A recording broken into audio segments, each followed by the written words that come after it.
Hey everyone, this podcast is part of Story Mode, the podcast network of Gamefully Unemployed. You can support us and gain access to other great exclusive podcasts like Tom and Jeff Watch Batman by heading over to patreon.com/gamefullyunemployed.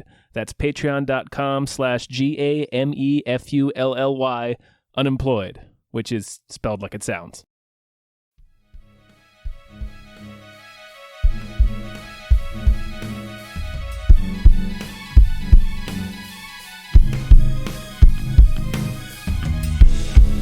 Hypecast mit Tom Reimann und David Bell.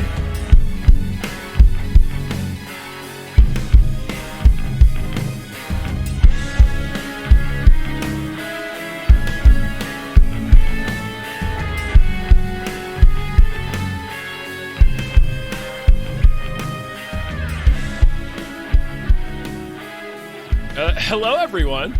Hello! Another episode of Hypecast! Hypecast! It's the show where we get hyped about stuff and things. I'm your co-host, Tom Ryman. I'm David Bell. Other one. I'm David. Oh, are you mocking my voice, bro? No, I just want you to say it like that from now on. I'm Hi, I'm David. I'm David. Oh, that hurts my throat. Yeah, you probably can't do it for the whole show. It's going to be a thing. No, it's going to be a thing we not have to a build up for. We also have a third person. I didn't want to interrupt. I really wanted to see where that was going. Sure. I think it went as far as we could take it. Look, all roads pointed to you. Now you got to do a voice. I'm David also. Perfect. Thanks. I'm Perfect. TV's Seanbaby from the internet and from 1-900-HOTDOG.com. Woo! Sean, welcome. Thank you for being on. Yeah, man. It's always a pleasure to be here. And How are you? I'm hype as fuck. Yeah. Perfect, because I've got great news. We're going to get hyped about some trailers. We are. Yeah. It's true. Yeah. But first we got to name some producers. Should we get right into it? Yeah, let's just go. We do have a lot of trailers and a lot of hype. There's a lot of hype, so let's get to these producers. All right. Hey, big thank you to Look Ma, I'm on a podcast. Thank you very much. Thank you to Children Love the Meat Millie. Sean, I'm told that's a reference. Yeah. Yeah. Big thank you to Grumblebee. Thank you to Screaming Horse Pyramid. That's a Heathcliff reference, too. Excellent. Thank you to Del Griffith, the shower curtain fella. Heathcliff. Thank you to Lef. Heathcliff. Thank All roads lead to Heathcliff. all Heathcliff references. Even this next one. Thank you to Seismic Charge Noise. Bwam. Classic Thank you to- Heathcliff episode. Oh, yeah. Thank you to Jake. Jake. Thank you. Never been Thank a you to Jake in Numino. I'm sorry. This looks like a hard name to say. I've got quick. It's fine. I got it. Thank you to Numino, Ultra Microscopic Silico Volcano Coniosis Jones. Woo! Very nice. Thank you very much. Thank you to the baby from Eraserhead. That's a Heathcliff reference. Yep. Yeah. Thank you to Chiz Lily Tits. Thank you to These 7 Bees. Woo! Thank you. Congratulations. Thank you to Breezy. Rueasy. Thank you very much. All right, I'm going to jump in here. Thank you to Davey Francis for the revenge. Thank you Thank to you. MVB. Thank you to Thank Chester's you. Prophet. Thank you Thank to you. Definitely Not Guillermo del Toro. Thank Thank you to Brian, who Tom knows. Thank you Thank to you, Bob Brian. Grenville. Thank you to Thank you. Steven. Thank you to Down Home Chicken. Thank you to Han Toomey, the Confused Cyborg. Thank you to Asking Seven. Thanks. Thank you to Happy Ed 209. Thanks. He's always enjoying himself. Yeah. Thanks to Dave and Tom are good writers. Follow them at Collider and some more news. Thank Thank you to Tiger George Pratt Thompson. Raindrops keep falling on my head. Thank you. And thank you to Dan Hackroyd. Guys, Thanks. drop everything. Shut your mouths. It's time for the Matrix Resurrections. No, not shut your mouth. Have your mouth pasted shut. Yes. Glued shut with flesh glue. So, can I take a crack at what I think this movie is going to be? By all means. Give it a shot. I think it's going to be the exact same plot of The Matrix. It kind of looks Judging that way, from this trailer. doesn't it? I think what's going to happen is we're going to learn that the machines reset the world. they were able to tamp down the revolution, even though it ended at a truce. I think Neo, for whatever reason, has been incorporated back into the Matrix. He is being kept on a diet of Doogie Howser and blue pills to keep him from knowing that he's Neo. I think it's going to start with him working a dead-end job, taking pills, in well off but not aware of what the world is. He's going to get thrown into it by Morpheus. He's going to take the red pill. He's going to get unplugged again. I guess they must have dragged his corpse back into the Matrix. Or maybe he's just been born, like, because they say that, like, there's been a bunch of Neos, including Jesus. Yes, but they're supposed to look Matrix. like different people. Oh, that's true. He could be. I think they might have dragged his fucking carcass. This is the thing. I love the Wachowskis. They make very bold decisions that are often dumb. So I'm trying to think of what these two would have done. Well, it's only Lano, I think, right? It's not both It's Wachowskis. Lana, but I assume both of them are involved, right? No, They had to have talked about it. I'm sure they. Yeah. I believe they talked about it, but I believe one of them was pretty adamant about, like, nah, I'm not really interested in. You think they're going like back to hanging the out? They Matrix. call each other every few months, and she's like, "Hey, what are you working on?" And she's like, oh, "I really can't talk about it." Yeah. That's how she finds out about it. Yeah. She's like, I'm what the fuck? I'm NDA'd. You're making a Matrix? No, whatever the case, I think this is going to be Neo gaining his powers back, and it'll be much like the first Matrix. He slowly gets them as he goes. I think there'll probably be a bunch of like weird things thrown into the mix, and I am so excited. Yeah, it's a really good trailer. Yeah, Yeah. it's a cool trailer. Go ahead. Oh, I was just going to say, I guess what I'm getting at is this is the sort of thing I would ding any other film for. Jurassic World is just resetting the plot. You know what I mean? Yeah. Anything else, I'm like, oh, they rehashed the same bullshit. This is so lazy.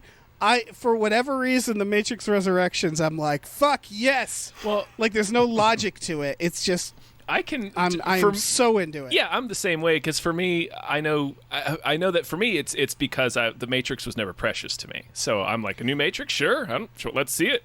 Neil Patrick it has Harris, no he's got to be an integrity. agent, right?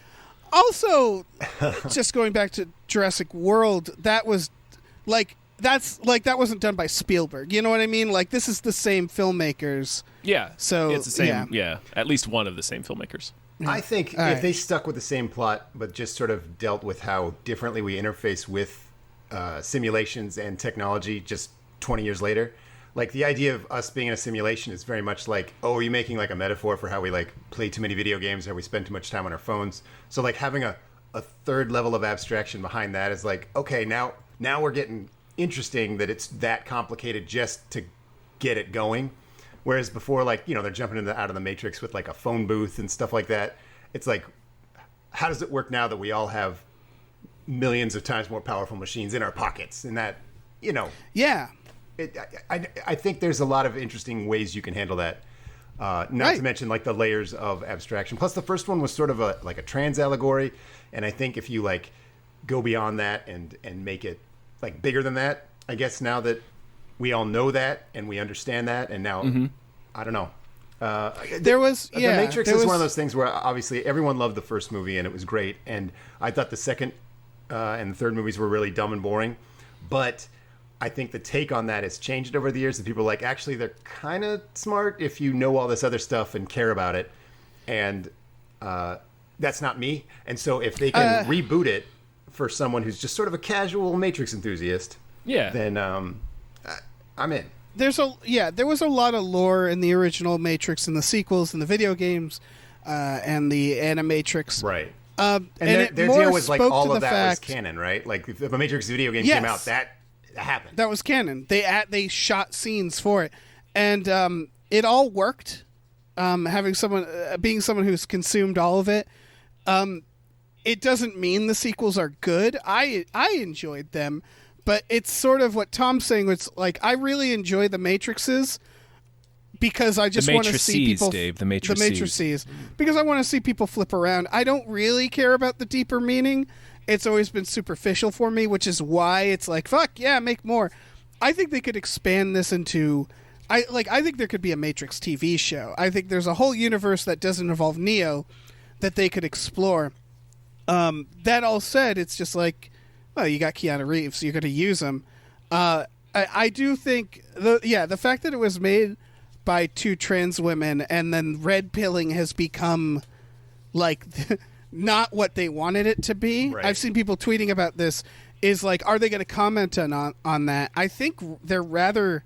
I really like that they didn't shy away from the pills. Right. And they seem to be building the marketing entirely around them. Yeah. Which to me implies that they're going to finally fucking explain what they are in the lore of the Matrix. Because like Neo's clearly like they're making him take them. We never really learn what those pills do. So I think they might extend that lore, and they might like, I don't think they're going to comment on it. I think they're just going to reclaim it. You know what I mean? Yeah. Right. I always took it as like the Total Recall pill, where it's just sort of an intellectual gesture of like a choice you're making. Right. Like if they say like this one's filled with midichlorians that help you like come out of the goo, I'd be like, oh, that sucks. I think it's that, but I think it is also like the reason Neo's taking blue pills. Like I think it's that if you take the blue pill, it will actually like erase your memory or like do something. Like it could just roofie you so that they can like basically shove you back into the Matrix, because that's the idea. Is you take the red pill, you get to learn more. So I could see like the red pill not actually doing anything, or maybe it's just meth. Yeah. You know, just for fun. Yeah. Let's get fucked up, Neil. Yeah. Unfortunately, nobody can be told what the Matrix is until they get real fucked up first. You won't even believe it. I think this makes me realize why people like stuff like Jurassic World, because it's like, oh, I get to see the Matrix, but with today's special effects. I'm in. Yeah. Even if it is the same fucking plot beats, I don't give a shit. Yeah, I'd watch the same movie, but like updated for better special effects and different tech. That's fine. Yeah.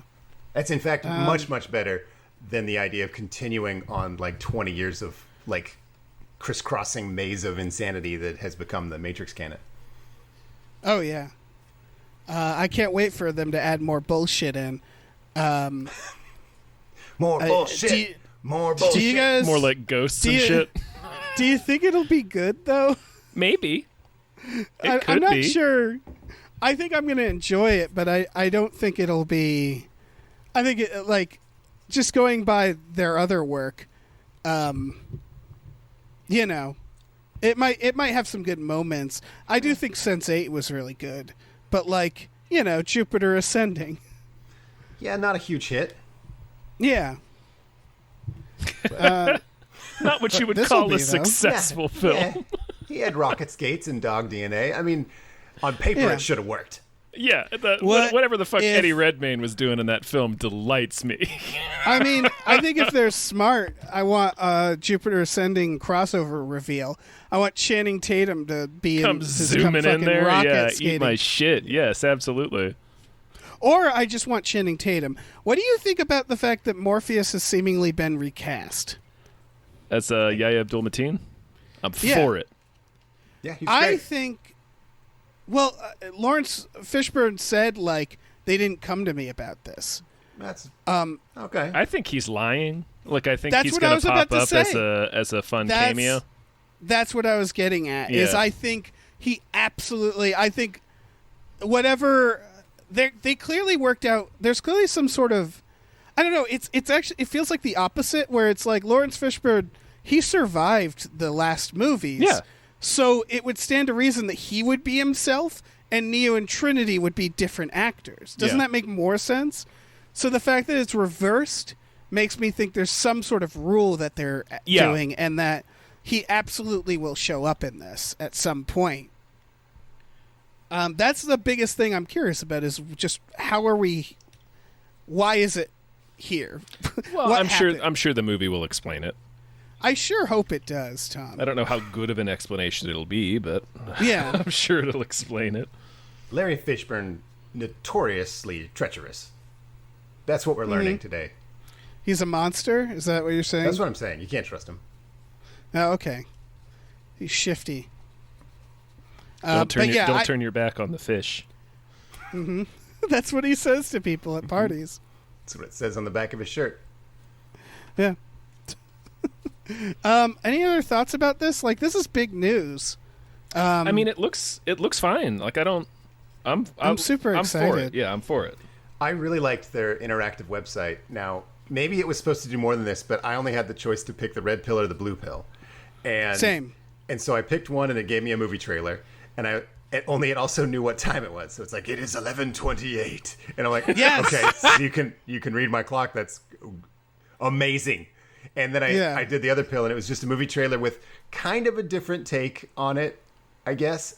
Still said the time, and I was like, it's just fantastic. It's like a children's talking toy. Just like, I'm going to be dazzled by this tech. Right. Like, I thought that was so funny in a way that almost felt sarcastic. I'm like, is this like making fun of the stuff we got excited about 20 years ago? I was about to say, the webpage is retro, and I love it, where it was like, I haven't had an interactive webpage in ages for a movie, so fuck yeah. I feel like it's been since the first Matrix. Yeah, they should have added like a green pill that just like brought you to like footage of the Riddler or something. For no reason. Totally unrelated. Yeah. Maybe an ARG, give some geo coordinates. We could all go dig up some puzzles in New Jersey. But it feels very. It's weird to be like, yes, the early 2000s, how delightful. Like I never wanted to feel nostalgia for the early 2000s, but here we are. Here we are. With the news of Knights of the Old Republic as well. I was just like, yeah. Yeah. Give me it. Do a remaster of that Return of the King video game, you cowards. Oh, yeah, why not? Yeah, we're doing 2003 all over again. Yeah. All right. Should we go to the next trailer? Yeah. Ready. This is the trailer for The Guilty. This is a remake of a 2018 movie from another country, and therefore you have to remake it. Sure. I don't want to read subtitles. I'm American. Yeah. I do want to watch the original because it looks really good. Yeah, this looks good. I was about to say, and so does this. Yeah. The fact that it's Jake Gyllenhaal saves it for me because I'm like, oh, yeah, fuck yeah. And Antoine Fuqua, like, it's... Antoine Fuqua is fine. It really depends on who's in his movies. Yeah. So, but yeah, this I think this movie looks really good. It's Jake Gyllenhaal's a 911 operator. He gets a call that's some woman who's clearly in distress trying to speak to him surreptitiously. So he has to try to figure out what's happening to her and figure out a way to help her all over the phone. Yeah, I liked that a lot. And I think the original movie never leaves the phone operator room. It shouldn't. I don't. I'm scared this will. I'm scared they're going to add something to it. An action sequence in the third act. Yeah.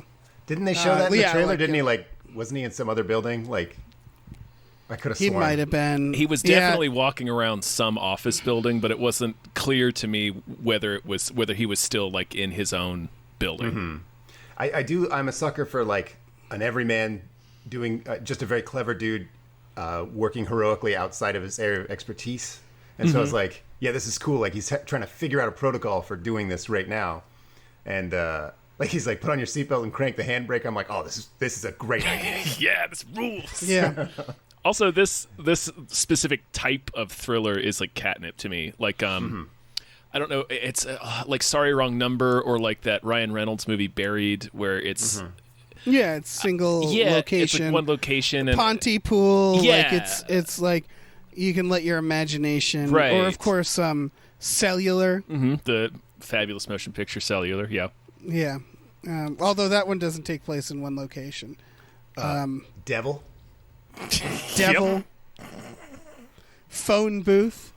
Man on a ledge. I'm thinking more of it's stuff where you're not like what you were saying, where you have to use your imagination, where you and the main character are kind of like removed somewhat from the action. I don't know. It's like a thriller, play. Yeah. And it's really easy to do it on a budget. That's why it got made originally. I'm happy for the person who made the original because I assume they're getting paid. I assume they're getting, they're more eyes on their movie. Got to meet Jake Gyllenhaal. Yeah. I'm certainly going to watch the original so I can know how it stands, how the new one holds up to it. What's the country of origin? I don't know. Sweden. Okay. Yeah. Yeah. And Jake Gyllenhaal is perfect. He can do the acting stuff. He's been known to act a little bit. Yeah. He's been known to act a little bit. Yeah, thank you. Yeah. So I don't know. Yeah, I'd say I don't know. If you don't like subtitles, wait for this, but I would still just watch the first one before watching this, because it also doesn't seem like this. It's a movie from 2018. Mm-hmm. So it's one of those where it's like it feels like they just did a really expensive redub of the film. You know what I mean? Mm-hmm. Where it's like I can't imagine that this is gonna be wildly different. Yeah. It could be shot for all I know. So it's like, why not just watch the original and then at some point I'll watch this too. But like it doesn't feel necessary, except that it is good that it might give visibility to the original. Yeah. Yeah. Plus, thrillers are hard in Sweden because everybody's accent sounds goofy. Yeah. That's true. Yeah. There's it's Svenska. Yeah, it's hard to be bone chilling when that's happening. There's no murder there, so like what? Yeah, like in Sweden, he'd be like, "I want you to pull that e-brake," and then they'd cut to him like getting chewed out by his boss of being like, "You told her to do what? She just died." Right. Like she crashed the car into a playground and killed herself and tons of children. Why would you tell anybody to do that? It's very irresponsible. The whole rest of the movie is him getting scolded. Yeah. Yeah. For telling a woman to hit the e-brake in a moving car. It's just the investigation into his negligence is the rest of the film. Yeah. I think the twist here is that he knows the woman, right? It's called The Guilty. Having not seen it, I know there's clearly something about the operator. They are involved. Right. They have a personal stake in it. Perhaps they caused it to happen or something like that. Just judging the name, it clearly is about the person. Right. I don't know how, though. It's very shifty, like Larry Fishburne. Yep. Shifty Fishburne. All right. Well, next trailer, Last Night in Soho. Woo. Woohoo. This is a movie. I don't know if this trailer, like I was already going to watch this trailer because we've looked at one early version of this, which is a killer trailer. Like the original teaser. Does this tell us too much about the movie? No. Okay. All right. So I saw articles about this that was like, new Last Night in Soho trailer gives away the game and stuff like that. And I watched this, I was like, this is just explaining what the plot is. Yeah. Like, and it's like, it doesn't need to be cryptic. It's okay. Yeah. It's she's going back in time, trying to find the guy who killed. Like, I can just only assume that what they give away in the trailer is surface level. Right. We're gonna know all this by like the end of Act 1. Yeah.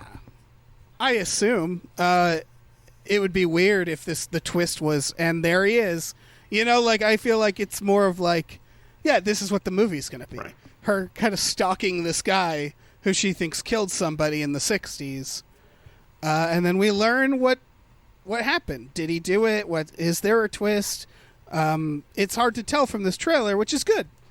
Yeah, I don't think it tells too much. In fact, if you just said, hey, it's like a murder mystery set in 1960s London, I'd be like, all right, maybe I'll get to it. But if she's like time traveling in her dreams to like find a murderer that way, I'm like, okay, cool. But now I want to see the movie. That's the only interesting thing about the movie to me. Yeah. Yeah. No, that's fair. So. Yeah. Maybe she'll find a beach that makes you old. Oh my God, she's done it before. She has done it. She's done it already. Mm-hmm. Yeah, that's the dream. I didn't actually watch that movie. Oh, you should. Ooh, Don't say anything else, Tom. Yeah. You should. It's really good. Yeah, watch it's really good. Go watch I Old. believe you both. Yeah. Go spend some time watching Old. Really good. Go spend exactly yeah. 90 minutes watching Old. He's due for a hit. The maker of Devil. Yeah. But yeah, I mean, fucking Edgar Wright, obviously, Yeah, is like doing something that seems like it could be a straight up horror movie. You know? Yeah, it doesn't seem like his type of thing, but maybe I'm typecasting from like the first 5 movies he made. Yeah. Yeah. Well, I mean, it's think, about time he did something like this. I think Baby Driver was him getting away. Like, it was like a departure from the Cornetto stuff, and then this, which is good, I think. Yeah. No, I mean, it's that thing where, like, it's the thing I wish a lot of other directors did, which is change the genre. It's weird, because I do like people like Mike Flanagan, who's like, I make horror and I make it good. But there's enough difference in the stuff that they make. With Edgar Wright, it's like, yeah, what are you going to do? Make comedies the whole time? Like, no, have some fun. And I get that. I get it for any director where it's like, yeah, switch it up. Mike Flanagan, go make a drama, you know, like why the fuck not? It doesn't mean they'll never go back to it, hopefully. That is a thing that happens. Like, horror directors suddenly get non-horror stuff and then they're like, never again. And then they, you know, make The Hobbit and everybody's very disappointed in them. But I just don't think that's the case with Edgar Wright. He was going to do Ant-Man at one point. Like, he's always given me that impression that he wasn't going to just make Shaun of the Dead type movies. Yeah. So, I don't know. This felt inevitable. No, like you said, this is good. More directors should branch out like this. Yeah. Yeah. I think so. Yeah. And also, I think he's always made emotional movies, and he's always been in touch with horror. So it's like, it makes sense. It seems like an easy pivot. Mm-hmm. Yeah, for sure. Yeah. Apparently, according to his IMDb, he's going to do The Running Man after this. I would watch a Running Man series and also a reboot of The Running Man every 6 months. Yes. Yeah. But also, I'm just going to watch The Running Man every 6 months. You might have heard this on our podcast, The Dog Zone 9000, but we did a series on Megan Wants a Millionaire, and I actually think that we could have had Running Man by now if that show hadn't come out, which was like this reprehensible reality show where a terrible woman had a bunch of millionaires come in basically to buy her as a trophy wife, and that was the show's premise. And so they did little competitions. Sometimes they were physical challenges, sometimes they were like skits, and then whoever won got to buy her things and take her on a date. Now, why that show got taken off the air, besides being terrible, was one of the contestants, these amoral, horrible men, turned out to be an actual murderer who killed his wife. And so that, I think, just halted all that in the tracks. Like, we were at such a level of immorality that we were just a couple steps away from hunting a man, which I think would have been the pinnacle of reality TV. I watched Running Man, and obviously the producers of that show are the bad guys, but I think with just a couple of notes, they're heroes. Right, because if you took the cast of contestants from Megan Wants a Millionaire, that's the group of people you hunt. Yes, and you hunt them, and the crowd loves it. Yeah. Anyone who's against that is kind of like, I mean, sure, but that just like helps. Like, you just cut to shots of them every now in the show, like a controversial contestant who some people don't want to get murdered by our stalkers. And then you bring out the stalkers. And like, I'm fucking in, all in. And so I love the idea of Running Man. I love the original movie. I love the book. And so, yeah. I'm laughing at the idea of one of these contestants being like, this is Joe Mills. He manages a sunglass hut in Tampa. And he's got to fight nuclear Ted. Love it. I would tune in every week. I would talk about it all day. I also like the edit of like, and some people think maybe we shouldn't kill these people, but we're doing it anyway. But those people are fucking squares. Speak to both sides. I love it. Yeah. But, Let's move on to the next trailer. All right, that's Last Night in Soho. I'm going to bring everything back move... to Megan Wants a Millionaire, by the way. That's fair. Please do. This is what next one's called. No One Gets Out Alive. The trailer doesn't really tell you much, but I do know this is about someone who has moved to America, an immigrant who takes a room in a boarding house, and then I assume no one gets out alive. Super haunted. It seems very haunted.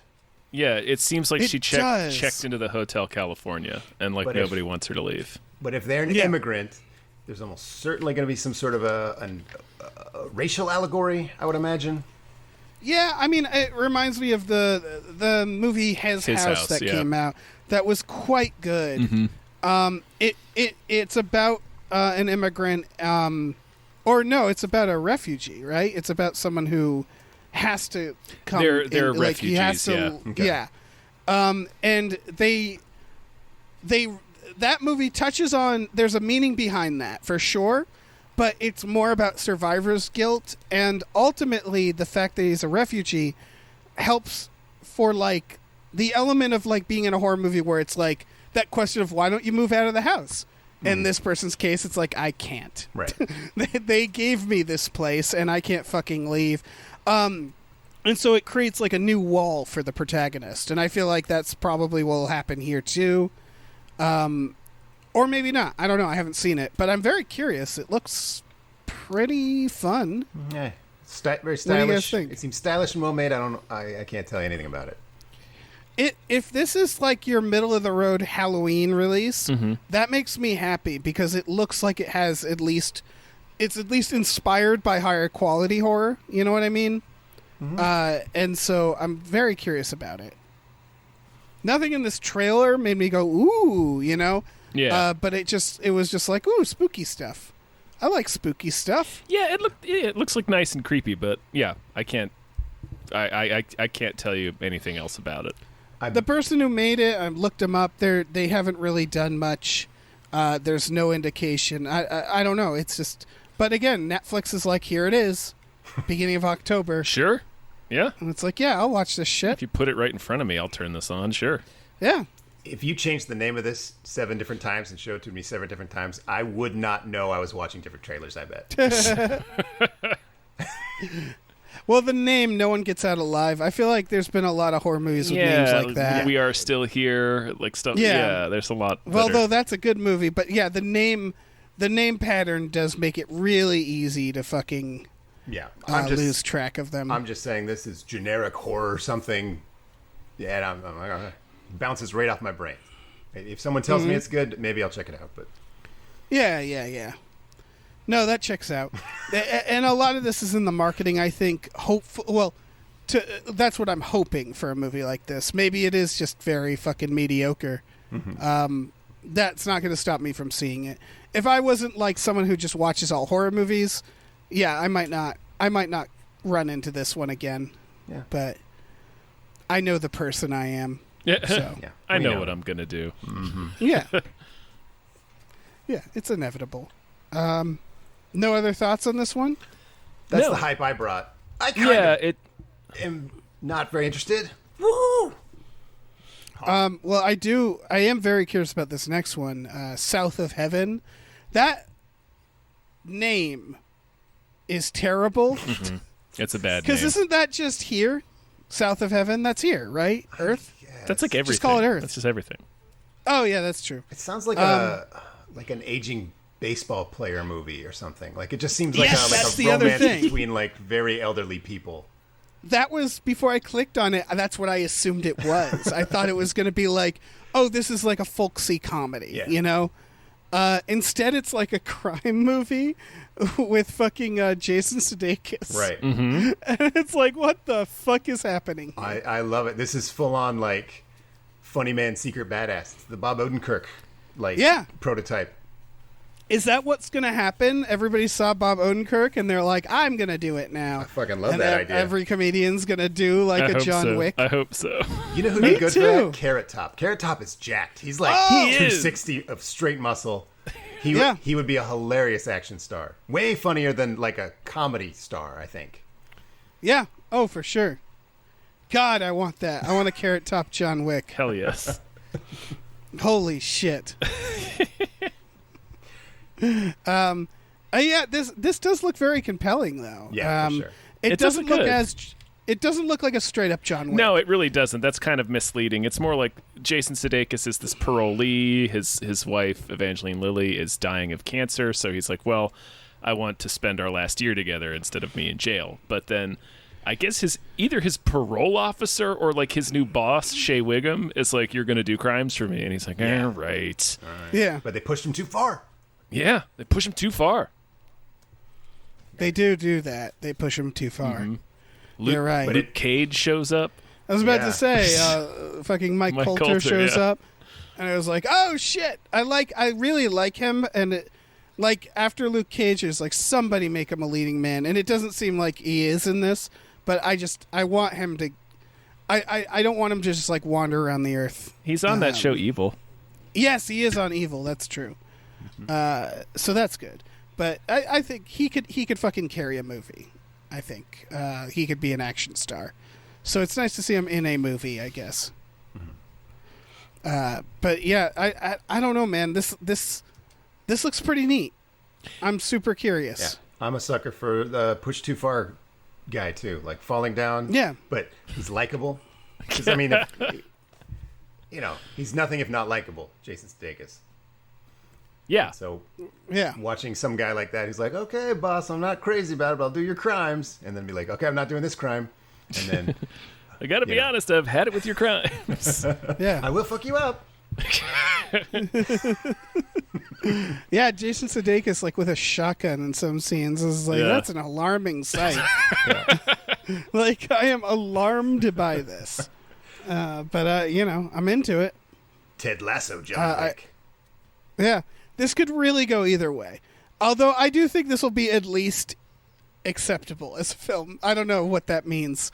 I just have that vibe from it where it's like, it's not going to be a total piece of shit. No, I'm getting like what's that guy's name? Taylor Sheridan. I'm getting like real like Hell or High Water vibes from this, or like yeah, Out of the Frying Pan or whatever it's called. Yeah, the director hasn't done much. They did a piece in ABCs of Death 2. Sure. That means nothing. They did the movie Rabies from 2010. They've done like some B movies. Mm-hmm. So I don't know. Rabies sounds like a 60s horror movie. That's yeah. Like, it rub really some does. toothpaste on some house cats. They're like, all right. Action. Back when we were making horror movies about shit we didn't really understand. Yeah. It's the best. All right. Well, next trailer. Come on. Come on. What I said to this trailer. The sequel is going to be Feel It.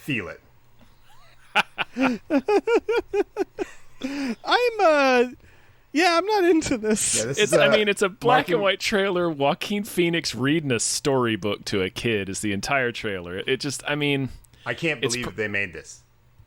I can't believe it exists. I can't believe you guys put this into a doc and said, hey, Sean, check out this movie and let's talk about it. All right, so it's the director of Thumbsucker, which I never saw, but I remember that had Keanu Reeves in it. It was like an art house film with Keanu Reeves. Mm-hmm. And now that I say that out loud, why haven't I seen it? Yeah. I don't know. What have you been doing with your life? Yeah, I would love to watch Keanu Reeves do whatever they tell him to. I think, he is in it. Also, Vincent D'Onofrio. Man, I want to watch Thumbsucker. I'm way more excited about that. This looks like just like real Oscar bait. Yeah, yeah. I'm sure Joaquin is fine in it. It looks like he's trying to raise 3 kids by himself, I think. What it says is a radio journalist embarks on a cross-country trip with his young nephew. Oh, his nephew. So it's not even his fucking kid. And so I thought it was his kid, and my thought was, big deal, people have kids, man. But do they have nephews? Yeah, but do they have nephews? Come on. I guess Feel it. Yeah, so I don't know, man. I think this is going to be a feel-good drama comedy where young boy and the uncle go on an adventure. It's the hypest name, but I think we all agree this is the least hype movie. Yeah, maybe they'll get in a car accident and or the car will break down. They'll push it on the side of the road, and they'll meet some folksy people. He can't time travel in his dreams. He's not Here's what telling I'll say. some lady over the phone to crank the parking brake and roll the car. That's to be fair. We don't know that doesn't happen. Maybe it does happen. They should have put literally anything in the trailer other than this. Right, literally anything that's not just Joaquin Him Phoenix reading a fucking story. All this black and white horse shit is happening. I'm like, no. Yeah. Here's what I'll say. How dare you try to make me feel things? What I'll say is that there was one other movie like this that I really liked, or that I remember the advertising being on this level, which was Nebraska. Another black and white film that looked like a bummer of a movie. And it turned out to be really good. I don't know if you guys have seen Nebraska. I have not. I didn't. Oh, man. Bruce Dern and Will Forte. Will Forte in a drama. All right. It's the it's all black and white, and the advertisement is that an old man thinks he won a prize. He goes to he's an alcoholic, and he decides to go to Nebraska to claim this like clearly scam prize, and his son's trying to stop him from it. And it's like, what a bummer fucking premise that turns out to be a delightful movie, a great movie. Everybody should see it. So, like, I guess my point is that this trailer does look it repels me. This Joaquin Phoenix black and white. But I don't know. Maybe there's a good film in it, but if there is, they probably should have put that in the trailer. Yep. And not him reading a fucking book. Give us literally anything. Yeah. Yeah, even Nebraska tells you what the movie's about. Mm-hmm. This doesn't do that. I think we're all pretty good at imagining other people's perspectives, but I don't think I can or you guys can picture someone having a different take than that. Just, God, this looks so fucking boring. Yeah. Like, I can't imagine a person who wouldn't think that. In my entire life, I've never met anyone who would look at this and say, oh, now come on. I think Joaquin Phoenix, maybe. Like, if you were Joaquin Phoenix and you saw this trailer, you'd be like, ooh, that looks interesting because I'm in it. Right. Maybe not Marky Mark, but the Funky Bunch member who wrote Come On. Mm-hmm. Just the guy who wrote those lyrics. Right. It was just like, I want to see. Yeah, I want to see a punishing drama about that guy. Yeah. Yeah, because you know his life is untold story of the Funky Bunch. Yeah. You know that shit's real dark. I was the fifth member of the Funky Bunch. But yeah, I don't know, man. I'm gonna need somebody coming to me and saying this is actually a good movie, or I'm gonna need a trailer that is good. Yeah. If going by this, it's like nope. I'm gonna wait 3 years for the Swedish remake of it. Yeah, bringing it back. That's what they should do. Yes. Oh, those Swedes! They need to fuck us over like we fucked them over.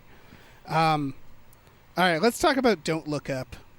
Yeah, man. Like we might as well talk about this piece of shit. Adam McKay's dramas have just not worked on me.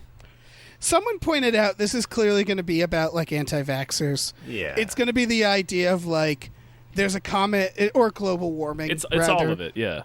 Yeah, where it's going to be a very sweaty like there'll be deniers and stuff like that, and like that's not a bad idea, but.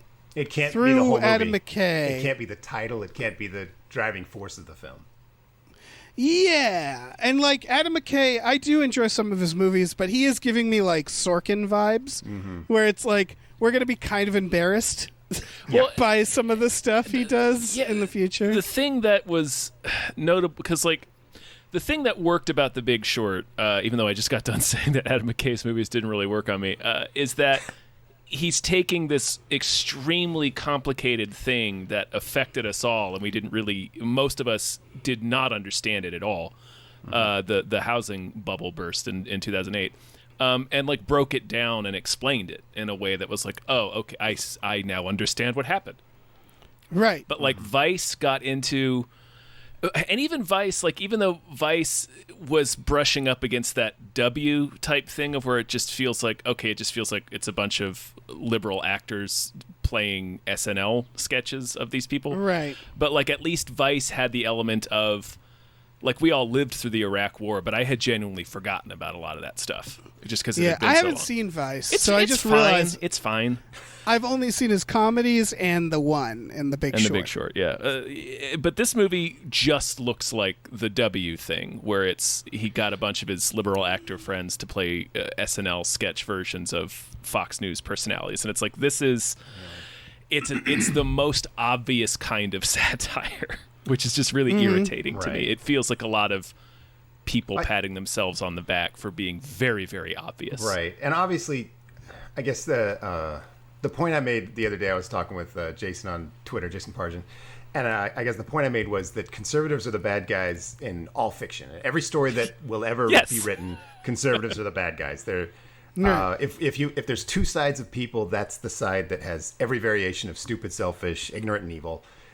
They're not all like that, but I mean, like, in this era, you have to live your life like that, right? Like, in the Trump era, there's no such thing as, like, a good, smart conservative. If there's any conservatives listening, you're very stupid, and it's very frustrating for the rest of us. But, like, when you put them in your movie and you make them, like, capital C conservatives, like, it's so on the nose. It's, like, artless and crass. And the two problems I have with that, the first one is it will have no effect on the people it's theoretically going to have an effect on. They will not see themselves in that, no matter how on the nose you make it. The other one is you can't ever nail exactly how wrong and stupid they are. Like, if you have the world's greatest expert on stupidity write the objective stupidest thing ever, it wouldn't even touch tomorrow's, like, Fox News talking points. Like, they're right. They where it's hard to satirize. They'll them. never satirize parody, them. Yeah, exactly. And so it's like there's no funny, like, artistic commentary to be done on this culture divide shit anymore. Like, we get humorless contempt until the inevitable civil war. So if you make your movie about, like, oh, here's how conservatives are dumb, it's like, fine, but I don't think it should be the focus. I think if there's a comet going to hit the Earth, that should be one of the hurdles in the list of obstacles. Like, we need to stop the comet. Yes, I think there'd be different things to talk about.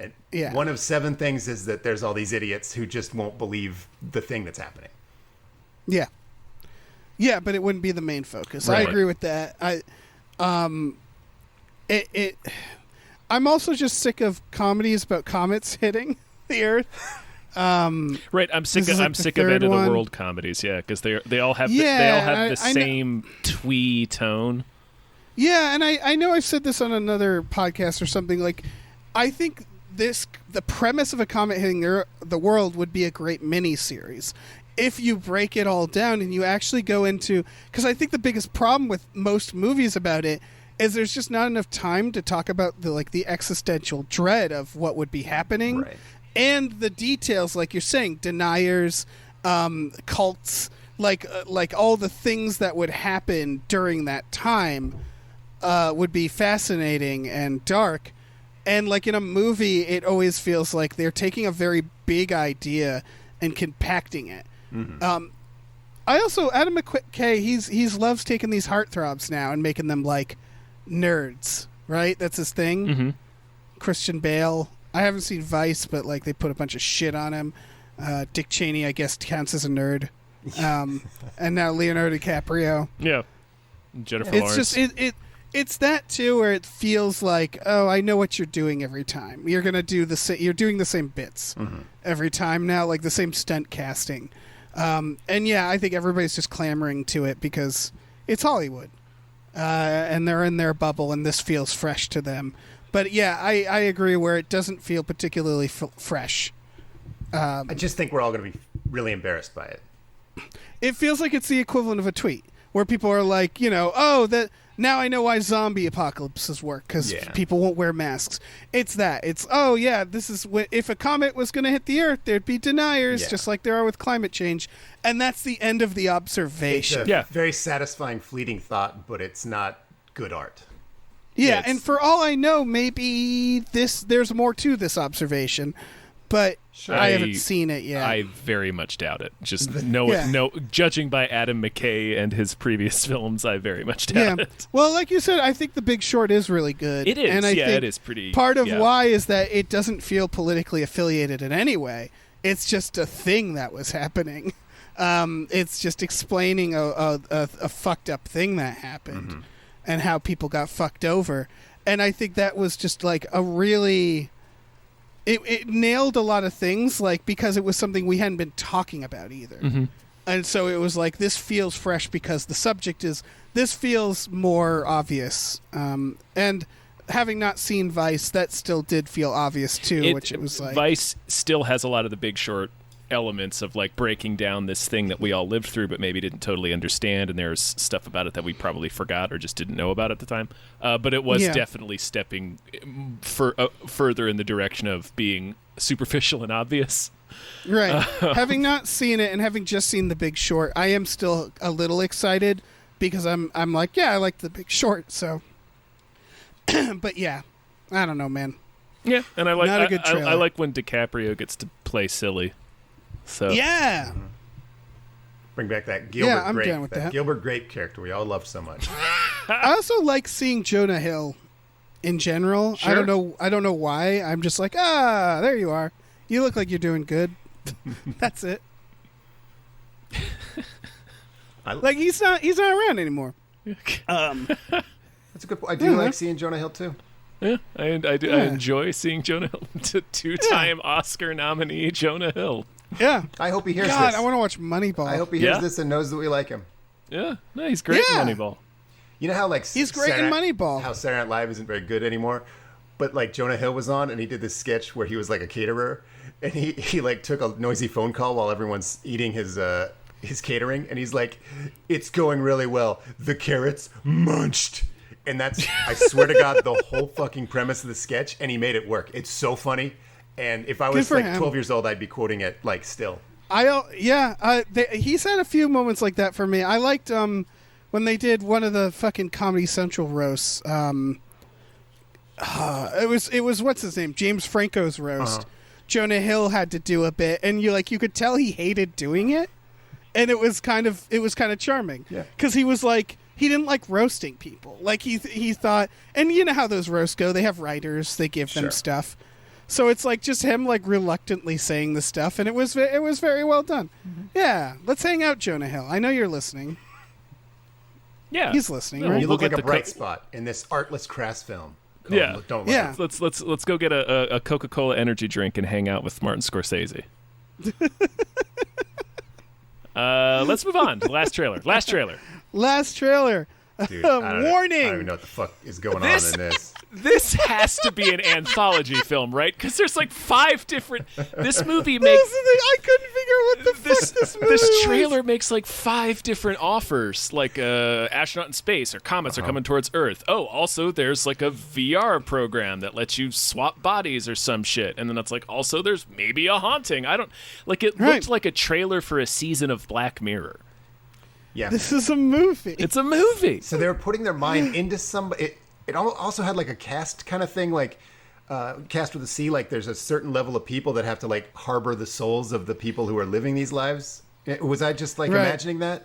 So I can tell you what the synopsis is. Okay. And you're all going to hate it. Probably. And it's the synopsis to another movie. And it brings us back to the beginning of all of this. This is the meaning of life explored through multiple interconnected lives set in the near future. Nope. It's Cloud Atlas. It's Cloud Atlas.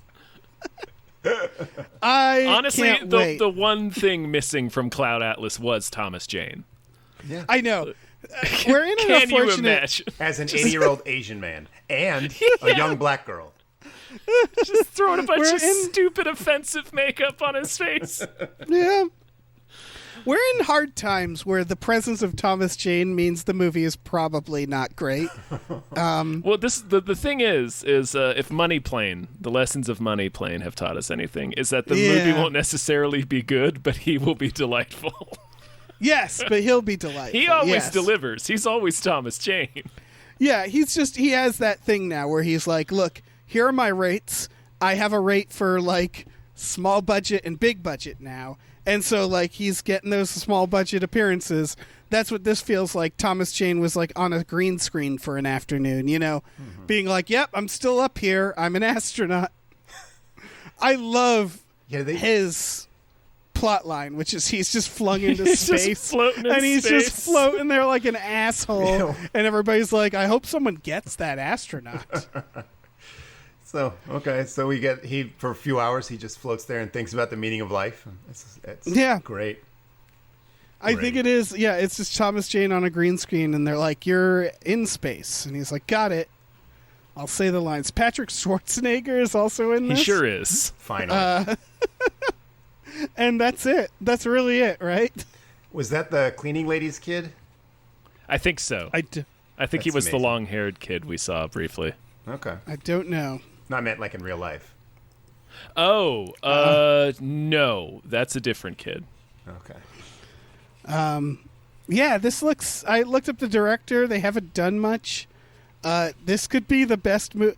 Oh, they made a Limp Bizkit music video. Hell yes. When what year? Was it recently? Because that's perfect. Yes, it was recent. Yes! Limp Bizkit featuring Lil Wayne, Ready to Go music video. That's right. There's nothing better than that. That's the meaning of life right there. 2013, that was also his first thing he ever did. This is their first actual movie. This could be the best movie ever made, for all we know. I would bet everything on it. The trailer is so impossible. It's like astronaut in space. Yeah, VR. There's like a woman with like a god. Mm-hmm. Yeah, she has like a god, like an Alexa god. Yeah. That she apparently can't turn off, and it keeps telling her how many sins she's committing. Counted her sins. That's fucking crazy.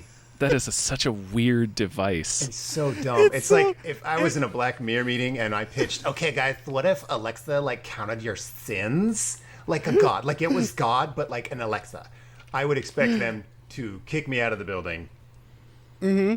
It feels like the filmmaker had a lot of deep stuff to say, but no sense of nuance. Right.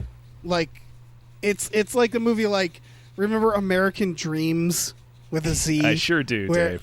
Yeah, or like an Adam McKay movie, or W, where it's like it's not subtle at all.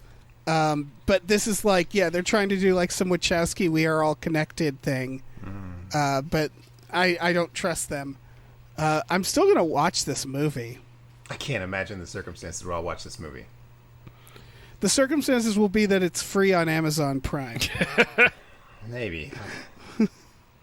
I that's not quite enough. Yeah. I need an additional layer of like me just being absolutely desperate to put something on. And there's like so many other things that I'll probably put on before this movie. But we'll see. It's rated R. It's rated R for real R. intense. I'm going to have to see this fucking movie. It looks like a real piece of shit. After you watch it, I do kind of want to know what is up with the fucking god Alexa. Yeah, like I'll watch it just so I can watch Thomas Jane's face as he watches the Earth get destroyed. I think it's just going to be a series of deep thoughts done really badly. You know, what if God was an Alexa? I think that's literally the thought that they had, and then they're like, "I'm doing it." After you see it, I want you to just text me a scale, just a number between 1 through 10 on how dumb it is. 10 being the dumbest. I'll just know what you mean. Just text me a 9 or a 10. If it's lower than that, I'll be amazed. Although if it's lower than that, text too. it with an exclamation point. If it's a 10, I will watch it. Yeah, damn right you will. It's like, well, obviously. Yeah. Oh man. Let's move on. That's it. Yeah. Let's thank some more patrons. Patrons. Thank these Patreons. Hey, big thanks to Kool-Aid Molotov says pulmonary embolism is an exceedingly rare side effect of the Moderna, so get the Pfizer and purge the weakness from the proletariat. Okay. Thank you as always. Thank you. Good name. Okay. Hope you're feeling better. Thank you to E.T. the Extravagant Terresticle. Woo. Thank you to Cody, Johnston's Time Machine Noise. Woo. Thank you to Pete for Pagel. Thank you to Glitterous, CFO of Michael Shannon's Chocolate Factory. Thank you. Thank you to subscribe to Jason Pargin's Substack. Do it. Thank you. Thank you to the Midnight Patron with patrons at midnight. Woo! Let me jump in here. Thank you very much. Thank you to Exploding Runes. Thank you to Andrew. Thank you. Andrew How. Thank you to Vincent with a Y. Thank you to Rev MD. Thank you to Dr. DNA. Thank you to Lauren Gucci. Thank you to Bootler Bootlesson. Thank you. Now, Dave, this first news story you've placed into the doc might be the thing I am most excited about this week. Yeah. So Netflix has an interactive movie that's coming out. That's first news. Second news, takes place in a haunted house.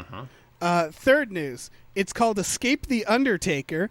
Fourth news, yes, they are referring to the WWE wrestler. The WWE Undertaker, and it's the New Day has to escape the Undertaker. Yeah. Let me start by saying I don't think it's hard to escape the Undertaker. He is 60. You just move away from him, but I guess they're gonna have trouble. Yeah, you just get on a bicycle. You're all set. Yeah. There's no trailer yet. This is going to premiere October 5th. I can't fucking wait. Yeah, it looks... Maybe the trailer's out by the time this comes out. I don't know. There's some images here on the link you've shared, and it looks incredible. It's the Undertaker's haunted mansion. He's trapped all three members of the New Day inside, and they must try. You must help them escape. We're so lucky. We're so lucky to live in this era. Yeah. I might not have agreed with you until this news broke. Yes. Yeah, don't look up. We're like, oh, everything sucks. But now, wait a minute. You're telling me I get to choose where the New Day goes in the Undertaker's haunted mansion. Okay. Truly, we live in the greatest timeline. Okay. Yeah. This is... there's nothing more to say. This is the event of the season, right? Mm-hmm. It's going to be... We'll have to reset the years with which we count human civilization after this. Escape the Undertaker WWE interactive film coming to Netflix. Yes. And forever the timeline of human events will be divided as before Escape the Undertaker's haunted house and after Escape the Undertaker's haunted house. We're now living in one BETU.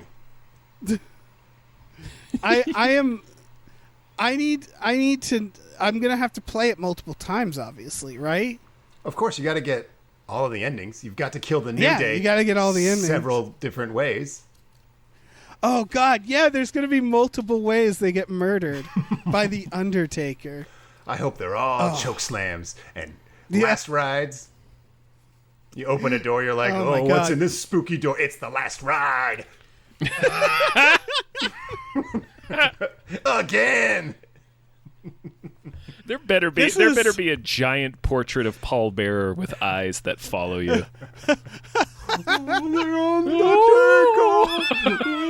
Last ride. Holy shit.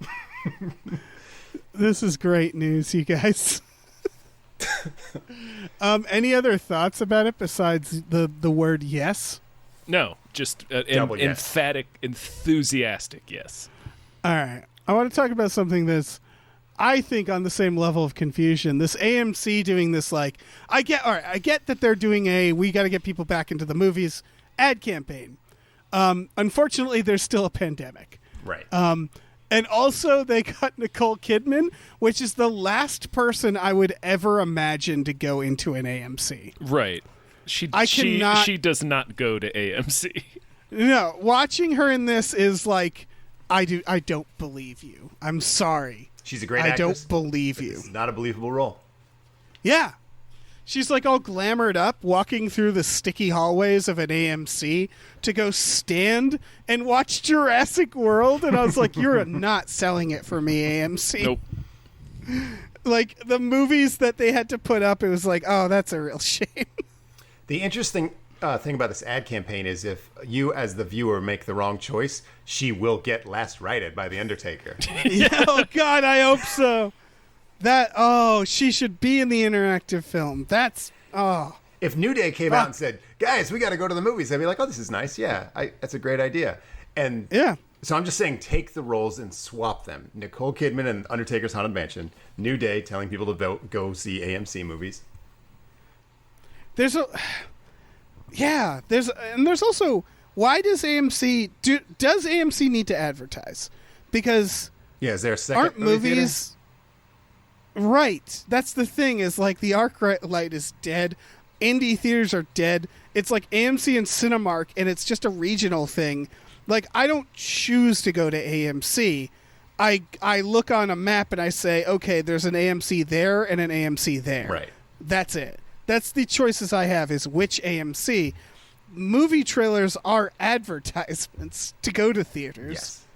So it's like, what a weird decision to be like, we're going to spend a lot of money and then be like, look, guys, Nicole Kidman goes to movies. Yeah, it's like, it's just like, that's like, you couldn't get you can get someone that like John Cena or something. Right. Like Nicole Kidman, again, she's fantastic. She's not like, movies. Like, that's not who she is. That's not who the kids are going to see. Yeah, like, we need to see, like, show me Vin Diesel like sliding a motorcycle into an AMC and snatching a bucket of popcorn. Show me Sam Neill just being dazzled by the size of the screen. Yeah. Like, what a weird decision. And what a weird ad. The ad is like a dream. Yeah, it's silly. Plus, all the articles I've seen have been about how they spent $25 million on it, not about like, oh, hey, look at these ads. It's just like, look how fucking weird this ad campaign is.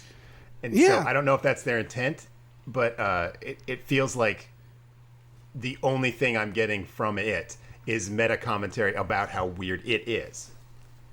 Which, again... It is that they're doing how weird the ad is, you mean? Yes. Because the ad is she goes into an empty theater and watches 8 hours of movies like a fucking phantom. Like, in a dark, empty theater that she's apparently rented for herself to watch 8 hours of movies. Right. It's a lot of movies. And the movies don't even make sense. She starts with Jurassic World. And then she watches... Oh, I forget what she watched. Oh, Wonder Woman next. I know Creed is in there at one point. It's just like a really weird assortment. It's a baffling ad. Also, the entire AMC is empty. Here's the other thing. If you're trying to advertise the pandemic's over, come to AMC. Not a good way of doing that is showing what appears to be the lone survivor of a pandemic. Because the AMC is fucking empty. Not just that, but the lone survivor of the pandemic refusing to touch the seats. Yes. Yeah, she's still standing. Yeah. She's like, For two of the movies, I'm not she putting my stands. ass in these chairs. Yeah. People sweat and cough on those. You could die. Yeah, it is you guys not know about coronavirus? I want to know what the Mad Men style pitch meeting was, where someone threw this out, and they were like, "That's perfect." Like, because I don't know what the concept is. It's just Nicole Kidman goes to see a movie. Is that it? Yeah, that's it. But it's like haunting and weird. It suggests that either everyone in her town is dead, or she rented out the entire theater. Yeah, which she can. She's got Nicole Kidman money. Nicole Kidman bucks. Yeah, she's got that Batman Forever money. Yeah, but like, I don't know why they would make this decision. It baffles me to no end. It's by far the creepiest door you can open in Undertaker's Haunted Mansion. Yeah, absolutely. Nicole Kidman just standing there smiling at you. That'd be horrifying. Welcome, New Day, to your doom. Last ride. Nicole Kidman gives each of them a last ride. Nicole Kidman. God, we are building something here. Yeah, let's make a whole cinematic universe around the Undertaker's Haunted Mansion. Yeah. Well, speaking of haunted mansions, there's going to be another Haunted Mansion movie with Lakeith Stanfield and then Owen Wilson. People have already pointed out that The Haunting exists, and maybe Owen Wilson will get his head chopped off again. Yeah. Hopefully he fares a little bit better this time around. Yeah. They could borrow the old prop and save themselves some money. Wow. I do still look like that. Oh. I don't know if Eddie Murphy will be involved. You kept my severed head. Whoa. Wow, that's really cool that you kept that. I don't know, man. There's a way to make this, right? Yeah, sure. Why not? I think they Just not the way they did it in 2003 with Eddie Murphy. Yeah. That is a very bad film. I think what happened is they did like Pirates, and they were like, that's how you do it. And then I don't know what they thought they were doing with the Haunted Mansion one, but they knew to make it a family affair. And I actually like kind of part of that movie. I think has some charm to it. It's just a bad movie. And so I don't know. I don't know what they're going to do with this. I assume they're not going to make it a horror. Right? I don't know. It's got to be for 6-year-olds, right? Yeah. I think wish it'll they be a would gothic adventure. Yeah, I wish they would do it like a movie designed to frighten children, but I don't know. They might. I think it'll be like Nightmare Before Christmas, like that level where it's like it's gruesome but in a kid way. I don't know. The Haunted Mansion itself, the lore of that it's kind of creepy. It's just like a dead bride who like hung herself. Like it's not very family friendly of a premise. No, they started with. No, it's a haunted house premise. Like it's something I was thinking about reading about this is does Disney still make like original rides now, or is it all stuff that's like based on movies and Marvel stuff and shit? I think they do make original rides, but I do think they lean into, if we can adapt something, we will. That's my guess. But yeah, you're right. Is like, and often like they replaced the Norway ride. They replaced. Yeah. They would like when they did the Alien Encounter. They made it Stitch Encounter. Stitch, yeah. They made Tower of Terror, Guardians of the Galaxy. Yeah, but I mean that was based off Twilight Zone already. Yeah, but still, it was like its own story. Yeah. They tend to glom onto things. And this is a good change. They, changed the fucking Song of the South. Right. Splash Mountain to the Princess and the Frog, and it's like, yeah, that's probably a good idea. Yeah, I should probably do that. Pirates of the Caribbean, they added Johnny Depp in, but they didn't like do too much with that one. I honestly, yeah, it feels like they're like, if it isn't based off a movie, god damn it, we're gonna make it based off a movie. Yeah. Even the wildest one was Mission Space being based off of Mission to Mars. Because just fucking Gary Sinise showing up in that one. Their Test Track, that's not based off anything, and that's a fairly new one. Okay. I'm sure there's some.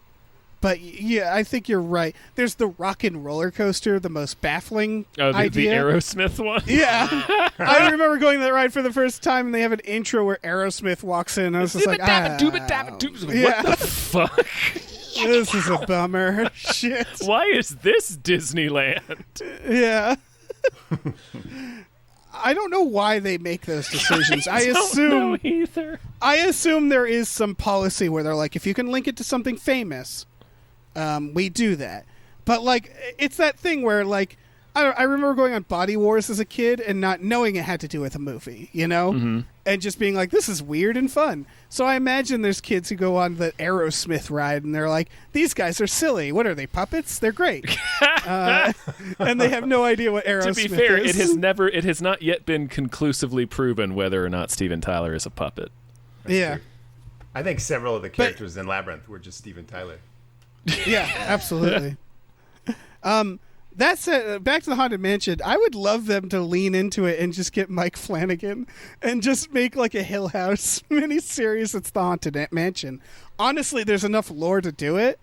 I want like a serious, dark, adult Haunted Mansion adaptation. That's what Escape the I know Undertaker why that is. would never happen.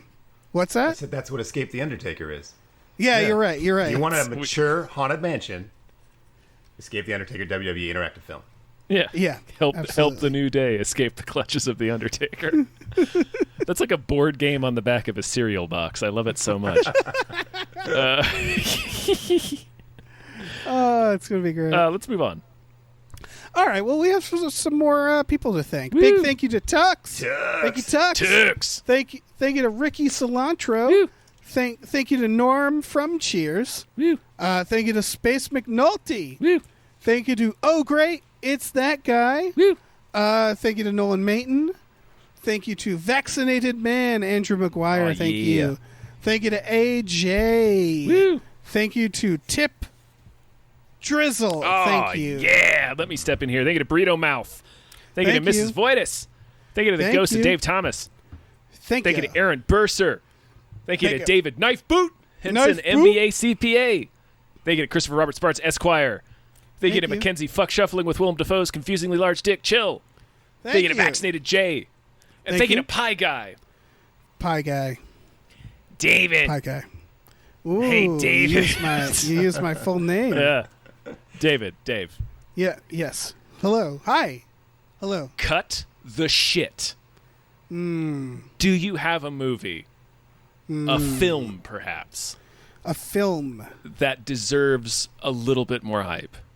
I do. Oh, shit. Yeah. Oh shit, indeed. Too hype. Oh, shit Too is hype in right. here. Open up a window in here. It's too much hype. This is a movie called Shepherd. Uh-huh. It comes out in the UK November 5th. I don't know when it comes out in the United States.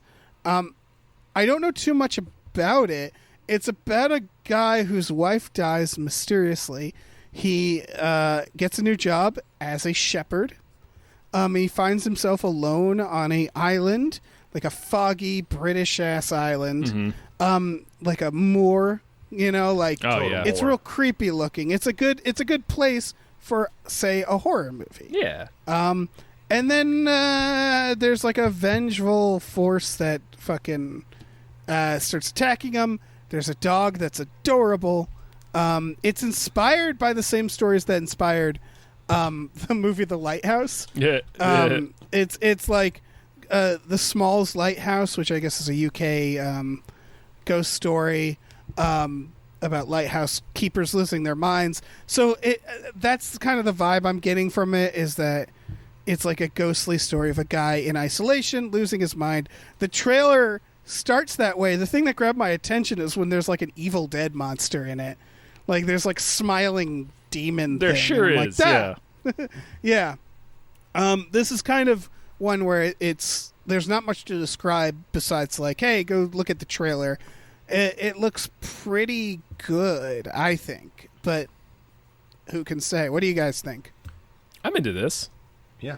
I like the shot of all the sheep that he was supposed to take care of, like skinned and stretched and like tanning on those little things. I was like, oh man, that's kind of ultra That's creepy. pretty gnarly, yeah. Yeah, I like that was your it. responsibility, Shepherd. You really blew it. Yeah, yeah. That's the thing. I like don't that think you're going to get a good reference. it looks like low budget, but then they do the work like that. That looks really good. It looks really practical. Like it looks like they just went there and built everything. And yeah, what they describe, it's such a weird description of how they did the sets, as they filmed it in a remote part of Britain, and they say we created a 360-degree immersive environment. I was like, what does that mean? Like the outside. And the reading is like, oh, you just mean a place. Yeah, like a place you're talking about no a one else location, there. Right? Yeah. Yeah. But yeah, I like it. It just looks really good, and it looks like I don't know. It could really be scary. I hope it's available in the U.S. But I'm sure it will be. It'll be in yeah. theaters. If you're British, it'll be in theaters November 5th. Maybe you'll see Nicole Kidman there. Yeah, I think it's just going to go on streaming here. Oh God! If you see her, imagine leave her that. alone. That's how she likes to enjoy the films. Mm-hmm. Oh, what a terrifying thought. Actually, if you see her, but yeah. give her the last ride. But yeah, check this out. Check out the trailer. It looks pretty good. Yeah. Shepherd. Yeah, no, I'm into it. I'm into this. Yeah. This trailer speaks to me. Yeah, I'm also into it. Well, cool. Well, that's a sode. We've done it. We did it. Oh, my gosh. Sean, Nice thank you so much for being on the show, man. Thanks for having me. And come to the 1-900hotdog.com website or listen to us on the Dog Zone 9000. That's Yes, it. That's my plug. Nice. It's the greatest theme song of any podcast. It really is. Holy shit. Yeah. It gets stuck in my head regularly. Yeah. I sing it probably Regularly, 6 times like a it's day just- minimum. Yeah, it's a curse and a blessing. I love it. Yeah, we have a Patreon as well, me and Tom, patreon.com/gamefullyunemployed. If you go on there, there's some exclusive podcasts like Tom and Jeff Watch Batman, Fox Mulder's a Maniac, Star Trek The Next Futurama. That's all for $5 a month. If you want to put in a little more, you can watch movies with us every Friday night. That's tonight. Lord knows what we'll be watching. Maybe The Matrixes. Yeah, possibly The Running Man. Possibly. We also have a store. Head on over to gamefullyunemployed.com. Now you have my white cake. Yeah. Oh, go to gamefullyunemployed.com and find a link to our Teespring store. We got t-shirts, stickers, posters, all kinds of things, to check that out. All right, let's get out of here. Bye. Bye. We're going to go escape the Undertaker's haunted mansion. Brought to you by Tux.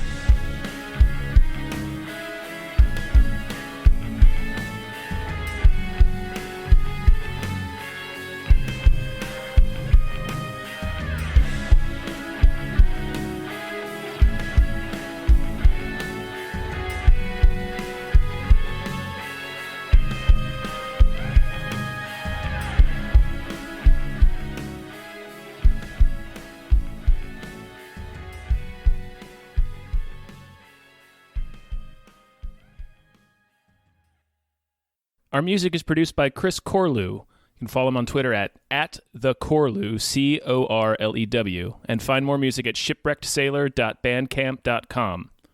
Our artwork is produced by Justin Brown. You can follow him on Twitter at @JustinTBrown, and find more of his artwork at artnessbyjustinbrown.com and justinbrown.info.